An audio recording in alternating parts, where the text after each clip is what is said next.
1964년 10월 어느 날 부산항. 수천 명의 젊은이들이 배에 올랐습니다. 손을 흔드는 가족들, 눈물 흘리는 어머니들. 그들이 향한 곳은 베트남이었습니다.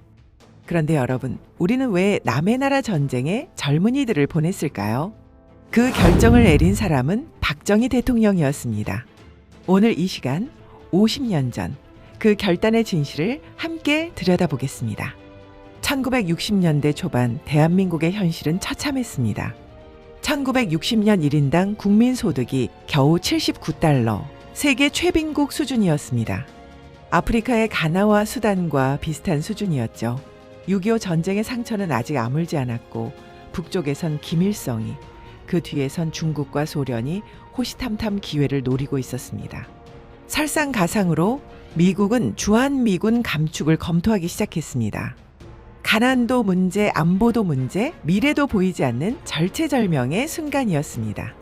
바로 이때 박정희 대통령은 국가의 미래를 위한 깊은 판단에 들어갑니다. 1961년 5.16 직후부터 그는 미국의 베트남 파병 의사를 타진했습니다. 당시 케네디 대통령은 냉담했습니다. 한국군이 뭘 할 수 있겠냐는 반응이었죠. 하지만 박정희 대통령은 포기하지 않았습니다. 1964년 존슨 대통령 시대가 되자 상황이 달라졌습니다. 베트남 전선은 악화일로였고 미국은 동맹국의 지원이 절실했습니다. 박정희 대통령은 두 가지 명분을 내세웠습니다. 6.25 전쟁 때 도움을 준 미국과의 동맹을 더욱 확고히 하는 길이었고, 동시에 아시아 지역의 안정을 지켜내기 위한 국제적 책임감이었습니다. 하지만 속내는 따로 있었습니다.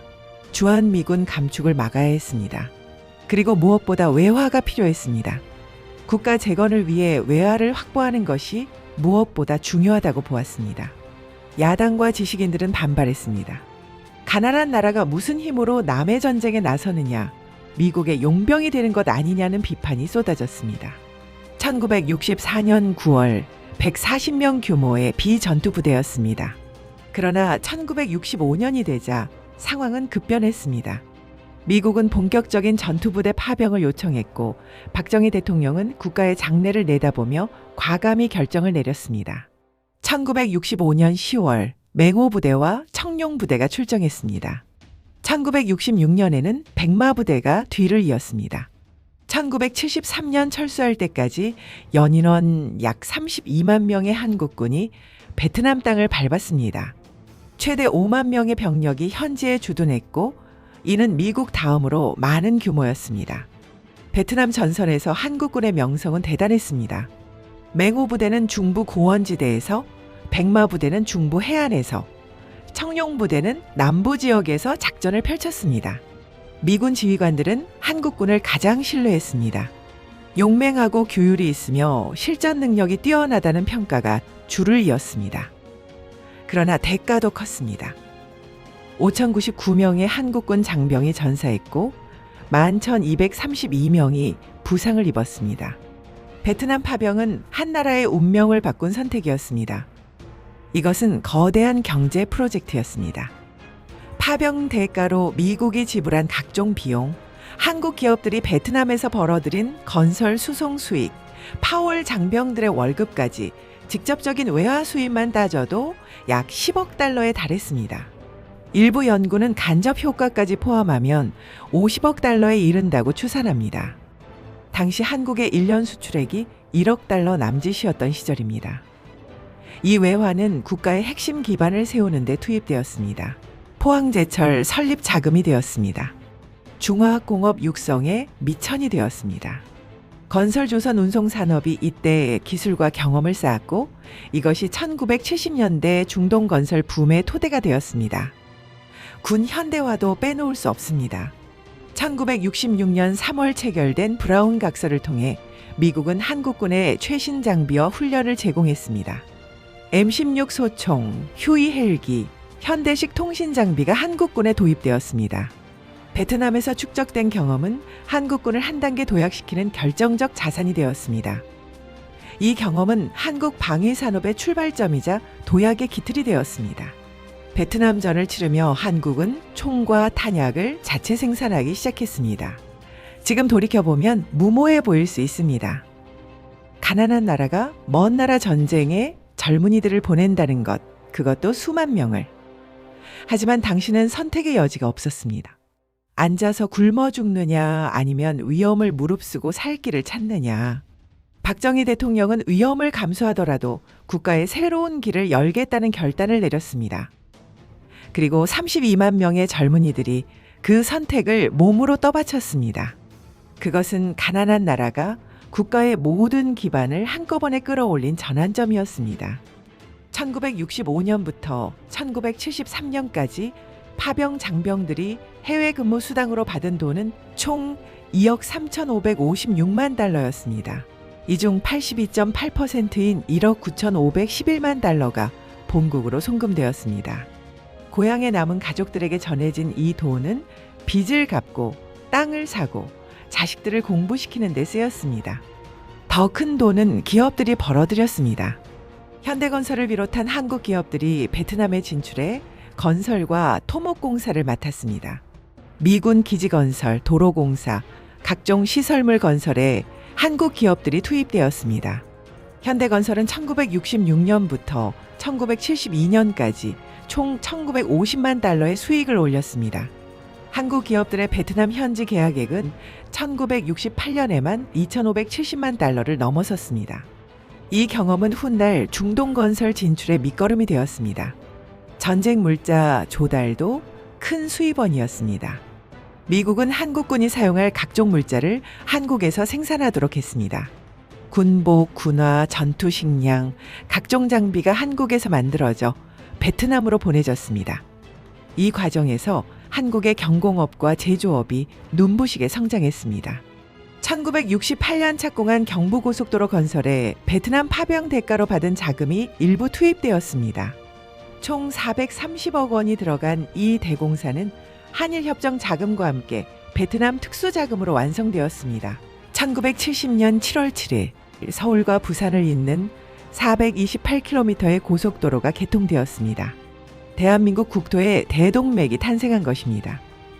1964년 전투병 파병 직전 1인당 국민소득이 103달러였던 한국은 1974년 철수를 마칠 무렵 541달러로 5배 이상 증가했습니다.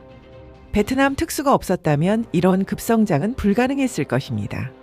베트남에서 실전을 경험한 한국군은 질적으로 완전히 달라졌습니다. 6.25 전쟁 이후 처음으로 대규모 실전 경험을 쌓았습니다. 정글전, 게릴라전, 대대급 이상 작전 수행 능력이 몸에 배었습니다. 공중기동작전, 합동작전 수행 능력이 향상되었습니다. 무엇보다 장교와 부사관들이 실전 지휘 경험을 쌓았다는 것이 큰 자산이었습니다. 이들은 귀국 후 한국군의 중추가 되어 군 현대화를 이끌었습니다. 한국 기업과 기술자들도 해외 진출의 경험을 쌓았습니다. 1960년대 중반까지 한국인의 활동 무대는 한반도에 국한되어 있었습니다. 이들 장병은 전쟁터에서뿐 아니라 해외 무대에서 처음으로 국제 감각을 익혔습니다. 수많은 기술자들도 베트남 건설 현장에서 경험을 쌓았습니다. 이 경험은 1970년대 중동 건설 붐으로 이어졌고 한국이 세계 무대로 나가는 발판이 되었습니다.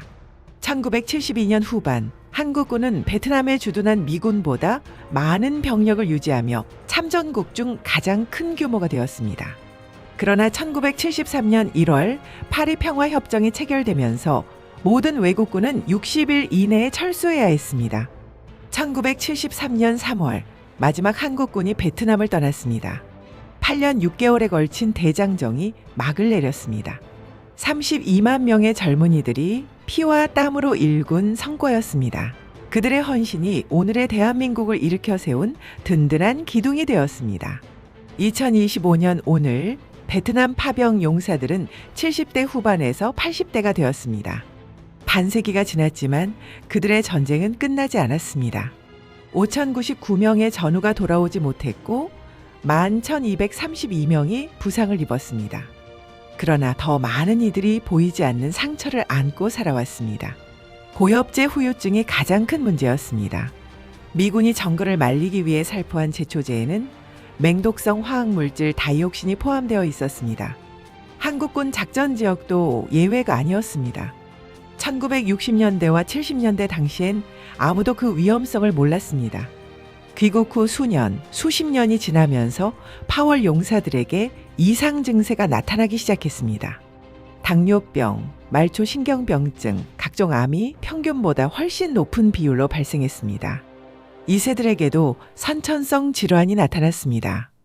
2011년 대한민국 정부는 고엽제 후유증 환자 지원에 관한 법률을 제정했습니다.